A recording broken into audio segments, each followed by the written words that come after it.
The new Forge Bowl event started last week, and you probably noticed some small but incredibly important new changes. First and foremost of these is the change of the Ultimate Coach from a lovely 150 diamonds to an insane 475 diamonds, which is an increase over 3 times the original cost. I touched on this briefly in my event announcement video, but this has the effect of making the Ultimate Coach much less valuable. You see, what made the coach so great was its ability to provide a wide range of bonuses, being mainly the league progress and extra yardage for a low price.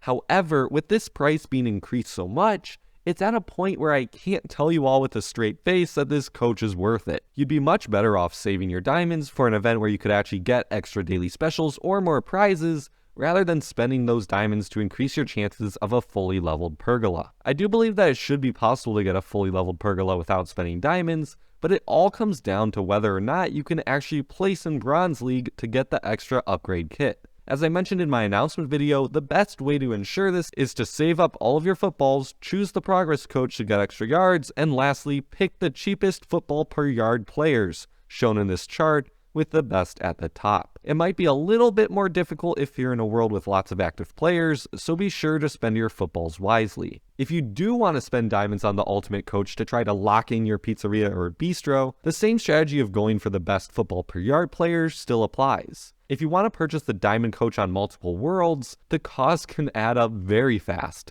to the point where you should only be using it once during the event and spending all of your footballs on that one day.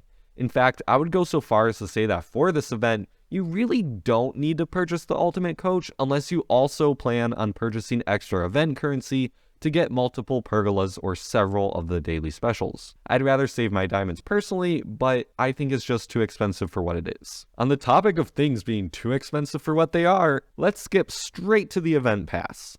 I feel like this event pass shows how blind the developers are to player feedback on beta. Rather than provide any true value to the player, this event pass is basically useless, despite the $15 charge to purchase. Wait, hold on. Something is different. On the 20th of January, the event pass was actually changed for the better, along with some changes that I'll talk about later. The short of it is that pergola kits were added to the event pass's track of prizes, replacing some of the other prizes. Additionally, instead of the boosts for all event or goods productions being split into fragments, you now get the entire item. This is better, but the problem still remains that they can only be used once. One extra collection. That's all you get for that much spent on the pass. And the worst part about those new items, you can only get one finish all goods and only one finish all event building items. That's it. You're spending $15 for the equivalent of a few daily specials from the Epic Kit, 2 single-use items, and admittedly a couple pergola upgrades. As per those extra upgrades though, you'd only be able to get enough to build a second or more pergolas if you also purchased event currency on top of that. However, in my mind, the pass is still too expensive for what it gives you. For example, you're paying $15, but can't be given full epic kits, and are instead given 2/3 of one. Come on. It seems like you all agree on this, with my recent poll showing most players thinking the pass should be free, but even if we take that group of players out, the cost in the $5 range seems to be the general consensus. Regardless, if you, like me, want something truly valuable for free, consider subscribing to the channel. Jokes aside, let's talk about what this event is all about.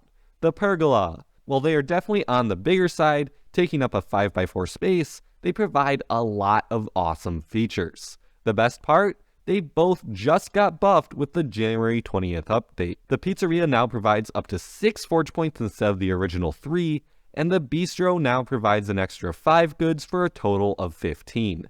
Additionally, both of them now provide up to a 10% defense boost for attacking armies. With all that said, I'm a big fan of these buildings, even more so with the buff. First, I really like how they give the same attack boost as each other, so you don't have to choose between, say, an attack or defense version of the same building. This lets you choose which extra bonuses you'd want instead.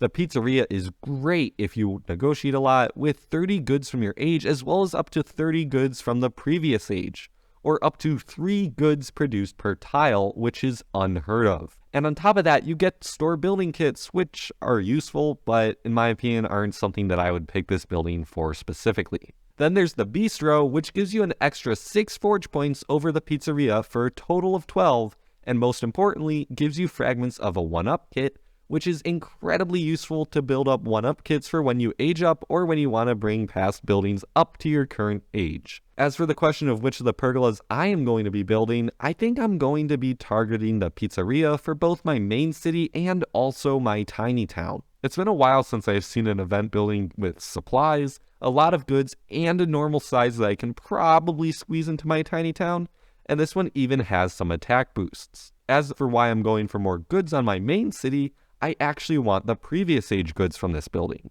I could use some more Oceanic Future goods as I'm seeing in the virtual future, and this building can definitely help with that. As for my Diamond Farm world, I plan on placing the Bistro. I could really use the extra forge points, and I also want the 1-up kits for when I finally age up to the Industrial Age. Moving on to the other new items, first we have the Epic Forge Bowl Selection Kit. And I have to say that this thing is a bit of a disappointment.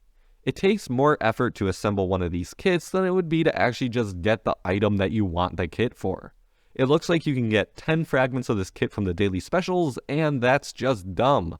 I get that this kit is nice because you can get upgrades for so many different buildings, but this event already has all of those buildings upgrades as daily specials.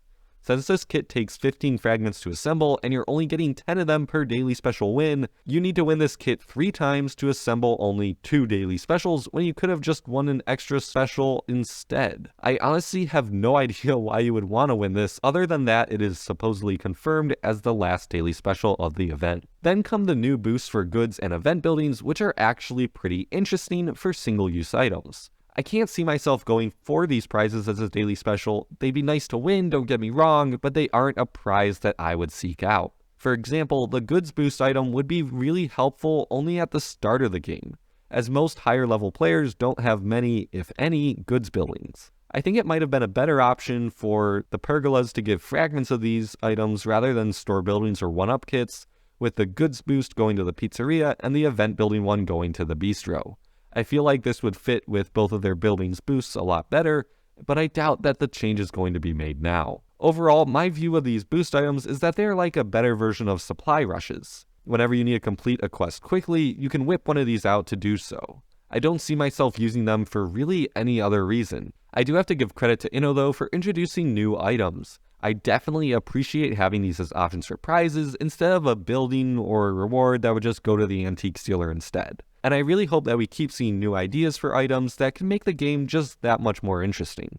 As per the event minigame itself, I do like it, but as I touched on earlier, there's only one real strategy that you can do as a free player to get a fully leveled pergola, and that just rubs me the wrong way. I like playing events in creative ways, or just having the freedom to play how I want, not being restricted to having to play one strategy or missing out on rewards. And now we come to the daily specials, which are one of my favorite things about events. The daily specials were also changed from the January 20th update, and now the Sentinel Outpost, Checkmate Square, and even the Cider Mill from the fall event. Additionally, the Finish One event building item can now be one whole instead of as fragments. Personally, I'm going to be focusing on the Vineyards Fields. I want to be able to make it much longer when I finally get around to redesigning my city's layout. For my Diamond Farm, I'm going to be focusing on the Winter's Plaza kits as I would like to raise my attack boost higher in that city, and in my tiny town, I'll be focusing on renovation kits.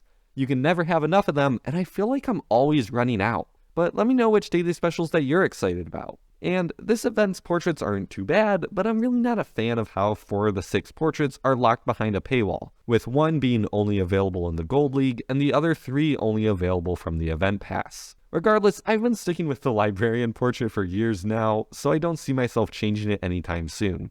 I just like collecting portraits. And with that, good luck on the event. If you want to learn when exactly to age up and how to prepare, check out the video linked on screen now. And I'll see you next time.